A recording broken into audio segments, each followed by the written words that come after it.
Le président américain Donald Trump a annoncé un nouvel objectif dans la guerre contre l'Iran, tandis que les alliés de la région du Golfe Persique ont appelé Trump à lancer une opération terrestre visant à renverser le régime iranien. Trump, lors d'une rencontre avec le président du Liban, a annoncé un nouvel objectif. Les États-Unis frapperont la montagne Kirki, un site nucléaire souterrain iranien près de Natanz. De plus, selon Donald Trump, la décision est déjà prise et il ne reste plus qu'à effectuer les préparatifs. Il conseille aux Iraniens de quitter cette zone au plus vite, et les Américains les en avertissent. Parallèlement, Bloomberg rapporte que les alliés des États-Unis dans le Golfe Persique font pression sur Donald Trump, exigeant de passer à une invasion terrestre de l'Iran et de finalement s'emparer du terminal pétrolier sur l'île de Kark.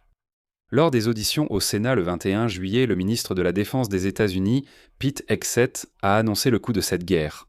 À ce jour, cela représente 37,5 milliards de dollars et, aussitôt, Pete Hegseth a demandé au Congrès 67 milliards de dollars supplémentaires. Mais il n'a pas pu dire quel est vraiment l'objectif final de cette guerre ni pourquoi.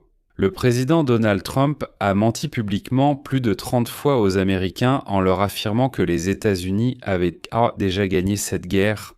Si vous avez gagné, pourquoi avez-vous encore besoin de 67 milliards de dollars ? Le commandement militaire iranien Qassam Allambi a déjà répondu et ils disent que toute attaque contre des installations nucléaires sera considérée comme une extension de la guerre dans la région. Bref, dans cet épisode, voyons de quelle montagne il s'agit que Donald Trump s'apprête à attaquer, pourquoi elle n'a pas encore pu être bombardée, qui pousse Trump à une opération terrestre et combien tout cela coûte déjà à l'Amérique. Je m'appelle Alexei Petchi, discutons ensemble de ce sujet, mais avant de commencer, je vous demande de vous abonner à cette chaîne. Nous approchons les 300 000 abonnés, donc je vous serai reconnaissant pour chaque abonnement. Alors aujourd'hui, Donald Trump a reconnu pour la première fois que le programme nucléaire iranien est vivant et prospère. Pourtant, l'année dernière, après les frappes de juin, il assurait que le programme nucléaire iranien avait été complètement détruit. Il traitait de fake news tous ceux qui disaient le contraire. Si vous vous souvenez, il déclarait qu'en juin, après les bombardements, il n'y avait plus de programme nucléaire en Iran. C'était fini. Quand CNN et d'autres disaient qu'elle existait encore, il répondait « Vous êtes fanatique, fake news, comment osez-vous ?» J'ai affirmé que tout était déjà détruit. Fake news, CNN. Ouais, c'est parti, attends d'entendre cette question. Nous avons recueilli des renseignements supplémentaires. Nous avons aussi parlé à des personnes qui ont vu le site, et le site est anéanti, et nous pensons que tout ce qui est nucléaire est là-dessous. Ils ne l'ont pas retiré. Et donc la veille, dans le bureau ovale de la Maison-Blanche, Donald Trump a dit la chose suivante à propos des Iraniens, je cite.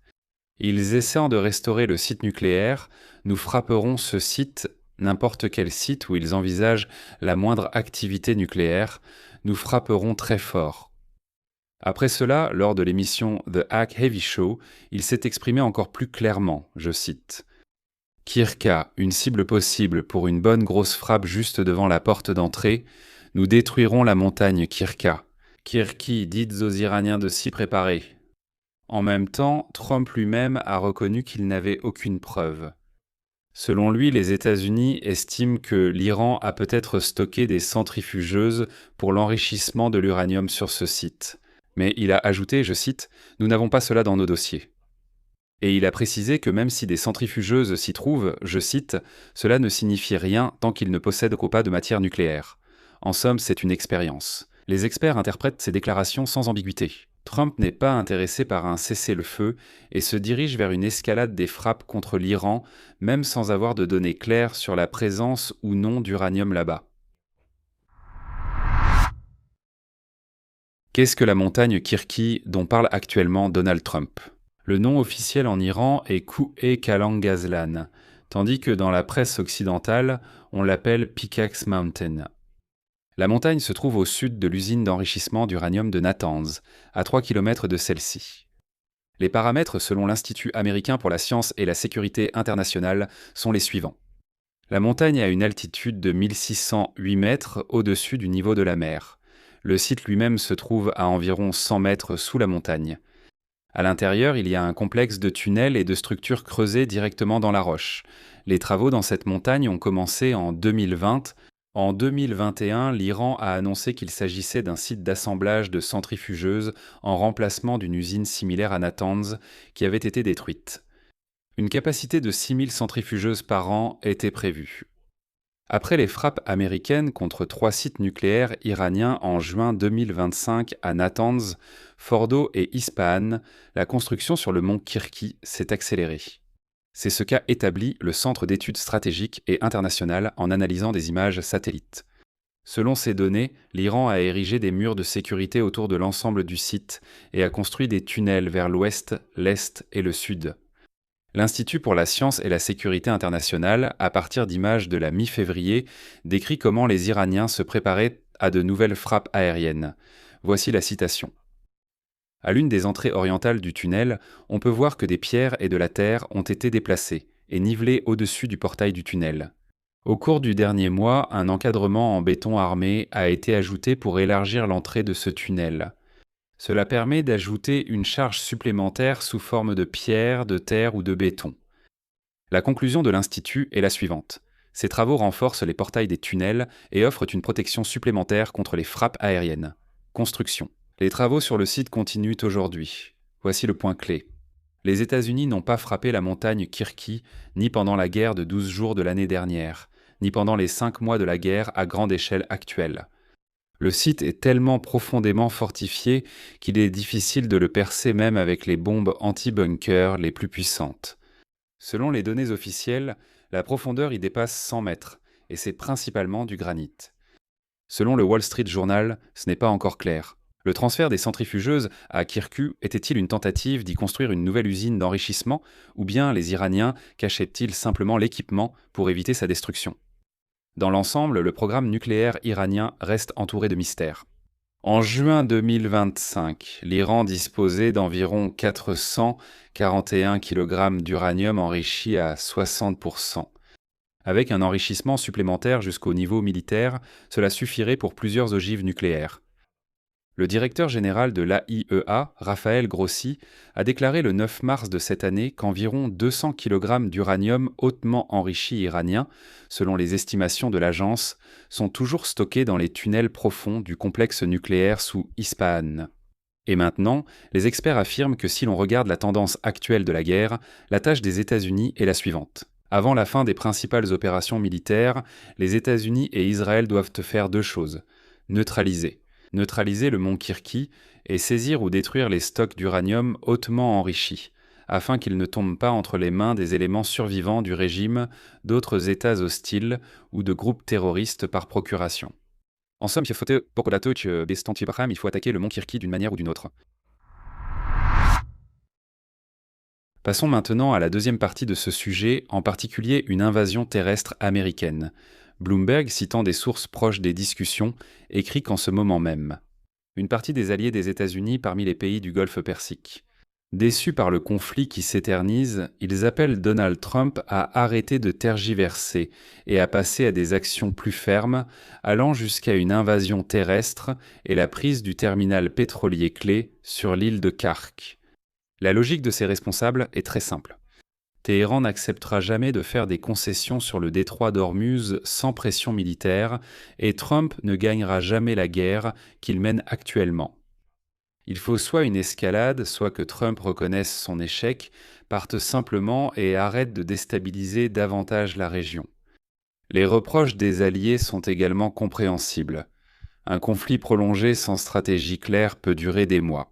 Washington sape l'attractivité de la région pour les investissements et tue le secteur du tourisme.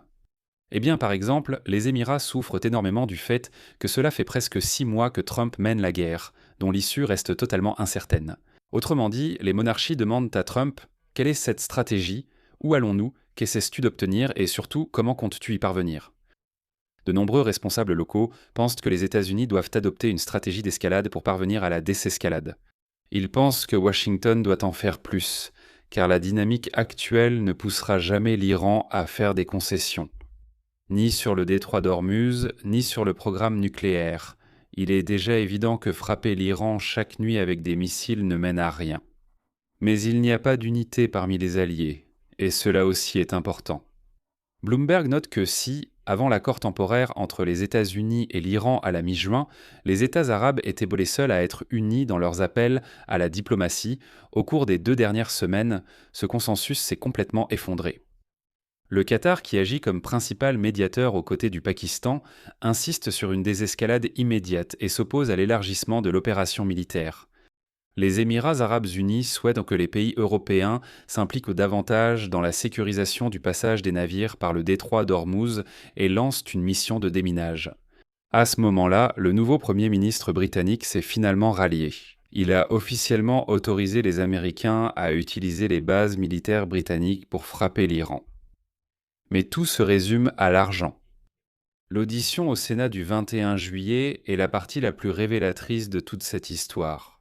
Le ministre de la Défense américain, Pete Hegseth, a annoncé le coût officiel de la guerre. La guerre contre l'Iran a déjà coûté aux États-Unis d'Amérique 37,5 milliards de dollars. Eh bien, pour comparaison, à la fin du mois d'avril, le Pentagone annonçait 25 milliards et en mai, 29. Et voilà que l'administration de Donald Trump, attention, a demandé au Congrès près de 88 milliards de dollars supplémentaires, dont plus de 67 milliards iront directement au Pentagone. Tout cela fait partie de la proposition budgétaire du ministère de la Défense pour 1500 milliards de dollars pour l'exercice financier 2027. Et le chiffre réel apparemment est bien plus élevé. Et donc, selon des sources, l'estimation interne du ministère de la Défense des États-Unis s'élève à 100 milliards de dollars au maximum si l'on prend en compte la réparation des bases américaines endommagées, le remplacement des avions détruits et le réapprovisionnement complet des munitions utilisées. La réaction des sénateurs a été ferme, et ce, des deux côtés. Je vais donner 2 exemples. Le républicain John Kennedy a déclaré, je cite, « Nous avons besoin de réponses directes. Nous devons trouver un moyen d'expliquer au peuple américain pourquoi nous y sommes allés en premier lieu et comment nous comptons en sortir. Et comment, ce faisant, nous allons réduire la capacité de l'Iran à obtenir des armes nucléaires. » Le démocrate Dick Durbin a déclaré ce qui suit.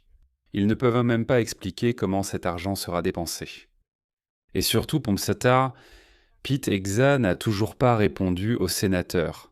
Quelle est la stratégie de cette guerre et qu'essaie vraiment d'obtenir Trump? Le sénateur Igor déclare « Nous allouons des dizaines de milliards de dollars à cette guerre. Pourquoi?